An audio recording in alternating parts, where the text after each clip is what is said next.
Boxing Voice. The Boxing Voice here with Jesse Magdaleno. First things first, this is a lot of people's first opportunity to see you fight with your new trainer.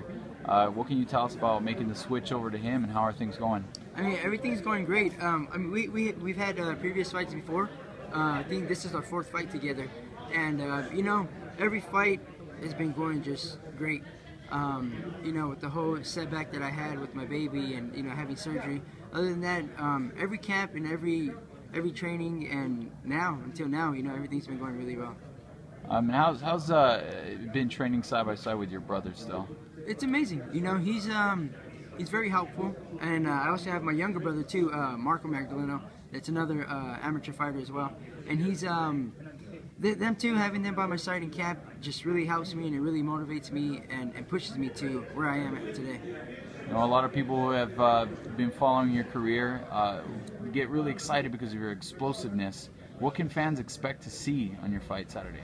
This Saturday, you know, the same thing, a lot of explosiveness. You know, that's never changed. That's the type of fighter I am. I like to be explosive. I like, you know, to show the crowd the power and strength and speed that I have, and, you know, what I'm capable of doing in the ring, and showing them to a good time of boxing.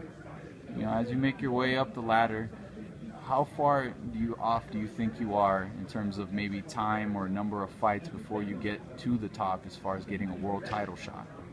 As I've been telling every reporter, I'm ready for it now. I know a lot of people say, hey, you're only an 8-round fighter, you know, you're still young, you still have a great future ahead of you. But a lot of people don't realize that I train my butt off, you know.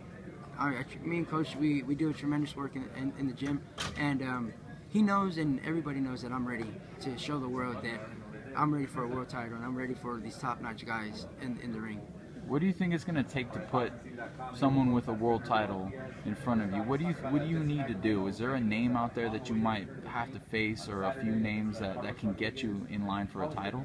Yeah, I mean, you know, whatever it takes to get us to that title, you know, whatever it takes. But we're looking at, right now, we're looking at Chris Martin, we're looking at Chris Avalos. We want, you know, maybe even a Fernando Montiel. You know, we want those type of top-notch fighters that, you know, been in the ring already with good guys, you know, to show the world that I'm capable of becoming a world champion. You know, I could go back to what we started with. You know, the last we seen was your brother Diego. He fought in Macau. He came up short. But you guys seem to both be doing really well on your way up with Pat Barry.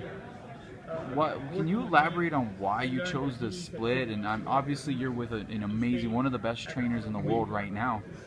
But why did you choose to leave, and how did you end up meeting with Joel Diaz, for those who don't know? Well, we know Joel Diaz and his family for quite a long time, since the amateur days of both mine and Diego's career. And splitting up with Pat Barry, and it was just more of, they weren't doing as much as they were for us as we needed. You know, as the training going, as training, as, you know, getting us the exposure that we needed, they weren't doing their job. So therefore, you know, we felt like we needed to step it up. Diego fought for a world title, a title that still to this day I believe that he won. But I believe if he would have had Joel Diaz in his corner, he would have finished.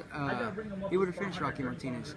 And I just feel that they didn't have that confidence in us like how we do in ourselves for the sport. All right, cool. Thank you. The Boxing Voice.